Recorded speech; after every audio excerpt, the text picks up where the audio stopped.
So I was just watching a video from the Dadvocate that was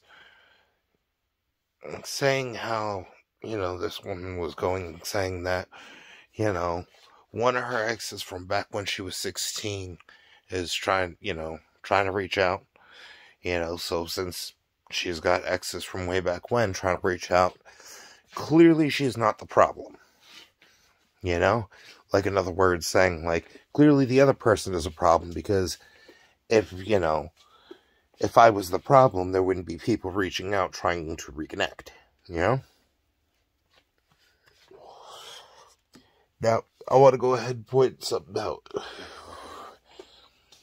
The factor of the amount of people that try to write a narrative of automatic suspicion when let's be real, it's not a foreign concept to end up jumping into a relationship with somebody, to end up realizing that in a relationship aspect, goals aspect, trajectory of life and everything, you're not compatible.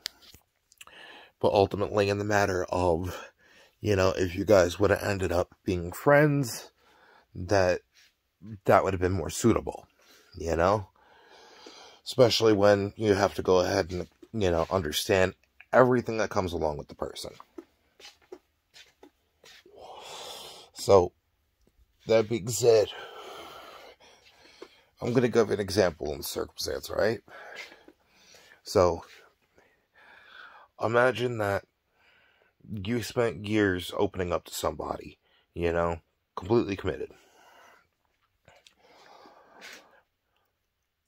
It ends up that you have to move, they have to move, ultimately it's not feasible to go ahead and, cohabitate, to reconnect, nothing like that, alright? So you have to accept life on life's terms.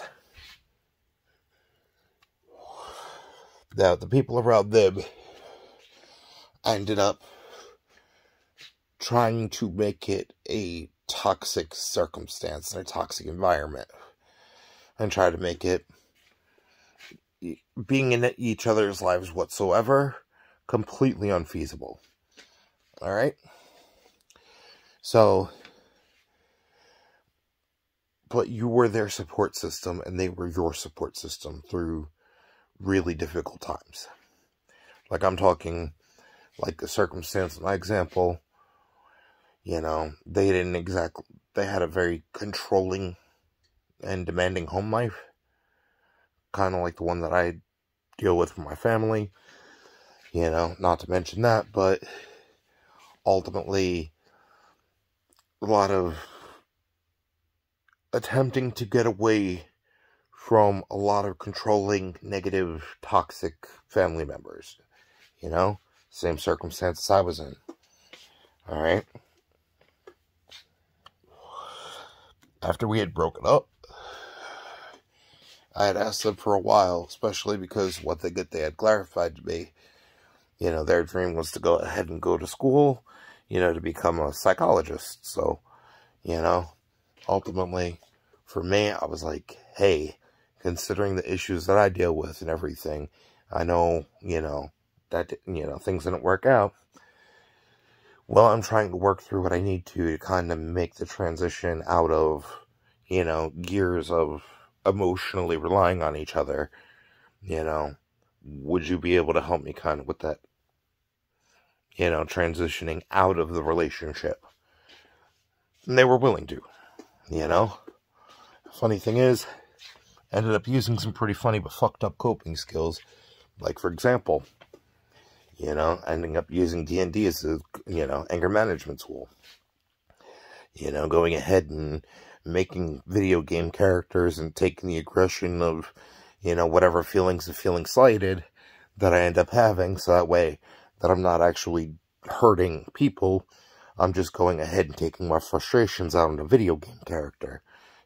Keep it in the game.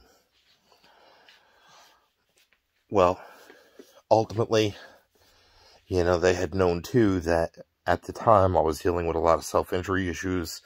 Not to mention that, but I was dealing with a lot of obsessive-compulsive disorder tendencies and body dysmorphia. Like, for example, I would feel very skeeved out and very irritated if I had any body hair on me. So I would constantly shave, you know? For people that know me nowadays, they'd find it surprising, but, you know, at that point in time, you would never see me without a shirt. Like, never. You know, it literally took years of me, like, walking, you know, going around and walking around without a shirt to finally get somewhat comfortable in my own body, regardless of, you know, what weight I was at. But, you know, considering the factor that throughout the years, there's been random checking up, but it hasn't been malicious. It's not, you know, ulterior motive driven. It's literally been one of those circumstances like, oh, so you just got married, congratulations, I'm happy for you. You know, tell me what the person's like. You know, what are some of the things that you guys are working towards in the future, you know? Like, literally on the opposite end, it was, you know, oh, so, you know, set parent, dealing with, you know, kind of, you know, home life kind of falling apart and everything. Like, what's going on? What are some of the variables that end up going and contributing to that? What role did you end up having to play with that? What role did your significant other have to play in that? You know? Like, open dialogue, you know? And then them checking up on me, you know, after, you know, the falling apart of my marriage, you know, to make sure that I didn't go ahead and do something stupid, go back to the way that I was, and decide, you know what, no, I'm going to end my subscription to life early. So, that being said, in that circumstance, is that one of those need to be suspicious of the ex thing? Because ultimately, it's, in my perception, one of those, no, it's understanding that life threw so many obstacles that it would have never been able to work out anyway. So, now, you know, just being able to go ahead and appreciate the role that somebody else played at some of the hardest times in their life, and at one of the hardest times of your life, and wanting to go ahead and reach out and, you know, basically be like, hey, so I know I'm not a consistent factor in your life. I know we don't talk on a constant basis. I know we're not close the way that we used to be.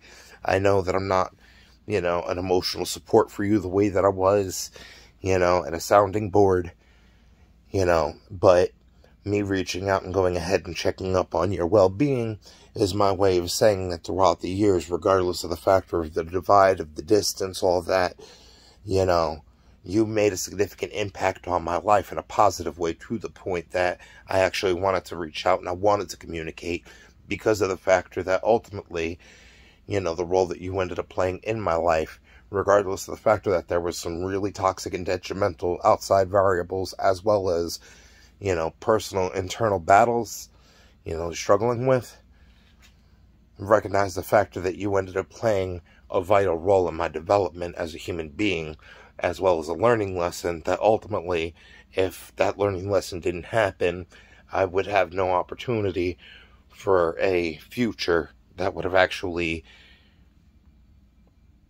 been more satisfactory and emotionally leaving me content.